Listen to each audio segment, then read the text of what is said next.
कोणत्याही प्रकारची विषमता भेदभाव न मानता संपूर्ण विश्वच आपल्या दमात सामावून घेणारे विश्ववंदनीय महाकारुणिक तथागत भगवान गौतम बुद्ध, छत्रपती शहाजी महाराज, राजमाता जिजाऊ, जागतिक इतिहासात ज्यांच्या बलाढ्य कर्तृत्वाला तोड नाही असे जागतिक दर्जाचे राजे छत्रपती शिवाजी महाराज, ज्यांच्या अभंग कीर्तनातून लोक प्रबोधन झाले ते संत नामदेव, संत तुकाराम महाराज. बाप हो, देव देवळात नाही आपल्या मनात राहते, देवळात फक्त पुजाऱ्यांचं पोट राहतं असं सांगणारे राष्ट्रसंत गाडगे महाराज, ज्यांच्या वाट्याला फक्त 32 वर्षांचं आयुष्य आलं पण एका हातात लेखणी व एका हातात तलवार घेऊन शिवरायांनी निर्माण केलेल्या स्वराज्याचं संरक्षण व संवर्धन करणारे, तसेच वयाच्या 14व्या वर्षी बुद्धभूषण नावाचा ग्रंथ लिहिणारे छत्रपती संभाजी महाराज.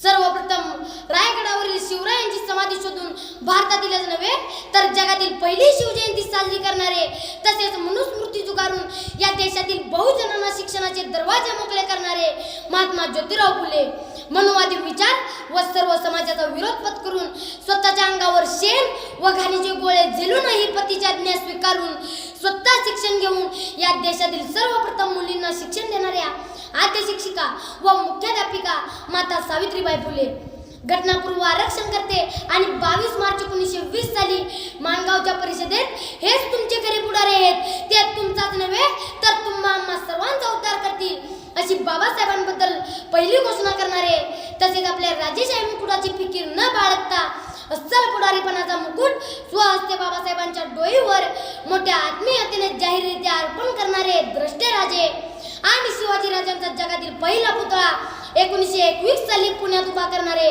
छत्रपती राजे श्री शाहूजी महाराज. जगबदल घालून गाव सांगून गेल्या मज भीमराव हे गीत लिहून गाजवलेले, तसेच पृथ्वी ही शेषाच्या मस्तकावर तरली नसून येथील दलितांच्या तळहातावर तरले असं सांगणारे थोर साहित्यिक अण्णाभाऊ साठे. आयुष्यभर पतीच्या विरहात स्वतः अपार कष्ट करून शेली थापून मिळालेल्या पैशात संसार चालवून त्यातीलच पैसे बाजूला काढून पतीच्या शिक्षणासाठी परदेशात पाठवणारी माया माऊली, इथल्या सर्व वंचितांची, शोषितांची, दलितांची आई माता रमाई. तसेच मी आपल्या इतरही महापुरुषांना अभिवादन करून मी माझ्या भाषणास सुरुवात करतो. मी पियुष लक्ष्मण जाधव, मी इयत्ता 7वीत शिकतो. माझ्या भाषणाचा विषय अर्थातच डॉक्टर बाबासाहेब आंबेडकर. परमपूज्य बोधिसत्व, भारतरत्न, प्रज्ञासूर्य, क्रांतीसूर्य, समाजसूर्य, महासूर्य, महाप्रज्ञा, महामानव, युगंधर, युगपुरुष, युगप्रवर्तक, उच्च विद्या विभूषित, घटना सम्राट, घटनापती, समाजक्रांतीचे उद्धारक, बौद्ध धर्म पुनरुद्धारक, दलित शोषितांचे उद्धारक, मानवी हक्काचे कैवारी, दलितांचे कैवारी, शेतकरी व मजुरांचे नेते, पत्रकार, इतिहासकार, बॅरिस्टर, लेखक, संपादक, प्राध्यापक, समाजसुधारक, आधुनिक भारताचे जनक, इतिहास संशोधक, वक्ता, राजकीय नेता, ज्ञानयात्री, कायदे पंडित, स्वतंत्र सेनानी, जागतिक कीर्तीचे अर्थतज्ञ, मानववंशशास्त्रज्ञ, तत्वज्ञ, समाजशास्त्रज्ञ, जलतज्ञ, शिक्षणतज्ञ, संसदपटू, द सिम्बॉल ऑफ नॉलेज, विद्येचा मेरुमणी, महाप्रज्ञा, महाविद्वान म्हणजेच डॉक्टर बाबासाहेब आंबेडकर. डॉक्टर बाबासाहेब आंबेडकर यांचा जन्म 14 एप्रिल 1891 साली मध्य प्रदेशातील महू या गावी झाला. त्यावेळच्या प्रखर अशा सामाजिक विषमतेमुळे त्यांच्या बालमनात खोलवर असंख्य अशा जखमा झाल्या होत्या. शालेय शिक्षण घेत असताना माणसातील विषमता, जातीयता त्यांना पदोपदी जाणवत होती. प्राण्यांपेक्षाही हीन वागणूक एका विशिष्ट वर्गाला दिली जात होती. अतिशय खडतर अशा जीवनातून त्यांनी आपले सुरुवातीचे शिक्षण पूर्ण केले आणि 1913ला जेव्हा बडोद्याचे महाराज सयाजीराव गायकवाड यांनी दिलेल्या शिष्यवृत्तीच्या आधारे शिक्षणासाठी अमेरिकेला गेले, तेव्हा तिथे त्यांना या अस्पृश्यतेचा काहीच त्रास झाला नाही. पण या परस्पर विरोधी अनुभवाचा विचार करून त्याच वेळी त्यांनी आपल्या देशाला व आपल्या समाज बांधवांना या सामाजिक विषमतेच्या विळख्यातून बाहेर काढायचे असे मनोमन ठरवले होते. आणि बाबासाहेबांनी सलग 2 वर्ष 11 महिने आणि 18 दिवस एवढे अथक परिश्रम घेऊन लिहिलेली स्वतंत्र भारताची राज्यघटना व या घटनेच्या आधारे आपले समाज बांधव व जातीच्या नावाखाली अस्पृश्यतेच्या साखळदंडात पिढ्यानपिढ्या खितपत पडलेल्या आपल्या संपूर्ण शोषितांना, दलितांना त्यांनी प्राण्यातून माणसात रूपांतरित केले. पाणवठ्यावर, नदी नाल्यात कुत्र्या मांजरांना पाणी पिण्याचा हक्क होता. पण इथल्या मनुस्मृतीने हजारो वर्षापासून माणसाला शूद्र ठरवून माणसाला पाणी पिण्याचा, स्पर्श करण्याचा हक्क व अधिकार नाकारला होता.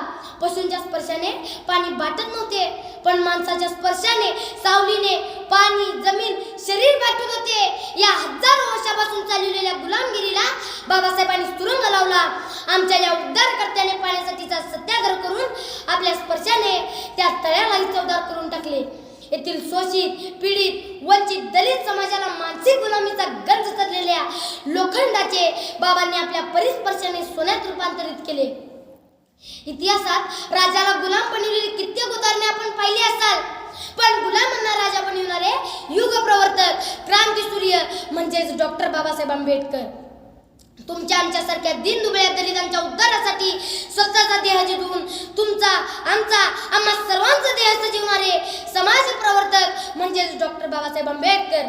सरकसित बंदुकीच्या धाकावर आणि हंटरच्या जोरावर वाघाला माणसासारखं वागायला शिकवणारी लोक आपण पाहिली असाल, पण शिक्षण घेतलेल्या सामान्य माणसाला कोणत्याही धाकाशिवाय वाघाप्रमाणे जगायला शिकवणारे समाज सुधारक म्हणजेच डॉक्टर बाबासाहेब आंबेडकर.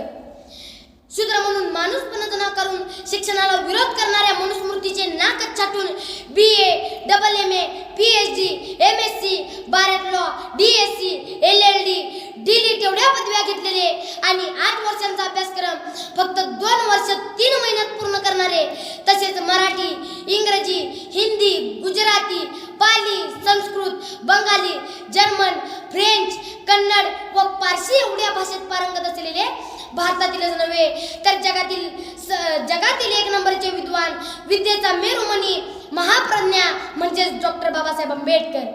ज्यांच्या कायद्यामुळे सर्वसामान्यातले लोक आमदार झाले, खासदार झाले, मंत्री झाले, मुख्यमंत्री झाले आणि आले तसे निघून गेले, पण एकच नाव चिरंतन राहिले, ते आधुनिक भारताचे जनक, भारतीय राज्यघटनेचे शिल्पकार, विश्ववंदनीय, विश्वभूषण म्हणजेच डॉक्टर बाबासाहेब आंबेडकर. ज्या धर्माने माणसाला जातीयतेच्या उतरंडी दडपून माणूस म्हणून नाकारले आणि शूद्र म्हणून झिडकारले, त्या धर्माला लाथ मारून शांतता, बंधुता, समानता या मूळ तत्वांवर आधारित बौद्ध धर्माचा मार्ग दाखवून माणसाला खऱ्या अर्थाने माणूसपण देणारे, मानवी हक्काचे कैवारी, दलितांचे कैवारी, बौद्ध धर्म पुनरुद्धारक म्हणजेच डॉक्टर बाबासाहेब आंबेडकर. स्त्रियांसाठी कायद्याने हक्क, दर्जा व प्रतिष्ठा मिळवून देण्यासाठी 4 वर्ष 1 महिना 26 दिवस एवढे अविरत कष्ट घेऊन बनवलेले हिंदू कोड बिल संसदेत नामंजूर केले. म्हणून 27 सप्टेंबर 1951 रोजी कायदेमंत्री पदाचा राजीनामा फेकून देणारे आत्मसन्मानी कायदे पंडित व सच्चे संसदपटू म्हणजेच डॉक्टर बाबासाहेब आंबेडकर. आपल्या देशाचे संविधान हे जगात सर्वश्रेष्ठ आहे, त्याची कदर ही संपूर्ण जगभरात केली जाते. पण दुर्दैव म्हणजे आपल्याच देशातील काही सडक्या मेंदूची लोक संविधानाचा अनादर करतात, काही वेळा संविधानाची विटंबनाही केली आहे. हे का होत आहे वारंवार? कुठून निर्माण होते ही मानसिकता? का सुचते विकृती? संविधानाच्या माध्यमातून डॉक्टर बाबासाहेब आंबेडकरांनी जात, पात, धर्म, पंथ असा भेदभाव न करता प्रत्येकास एक समान हक्क व अधिकार दिलेला आहे. आपल्या देशातील प्रत्येक नागरिकांवर डॉक्टर बाबासाहेब आंबेडकरांचे अमूल्य उपकार आहेत. सामाजिक जीवन जगत असताना हक्क व अधिकारांचा आपण वापर करतो, ते हक्क व अधिकार आपणास डॉक्टर बाबासाहेब आंबेडकर यांनीच बहाल करून दिलेले आहेत. आपल्या देशात असंख्य जाती धर्माच्या करोडो लोकांना सार्वभौमत्व, मूलभूत अधिकार, समाजवाद, धर्मनिरपेक्षता, न्यायिक स्वातंत्र्य, एकता, समानता, बंधुभाव बहाल करून आपल्या देशाला एक संघ बांधून ठेवणारे हे संविधान जोपर्यंत सुरक्षित आहे तोपर्यंत तेथील नागरिक सुरक्षित आहे. एवढे बोलून मी माझे भाषण संपवितो. जय हिंद, जय भारत.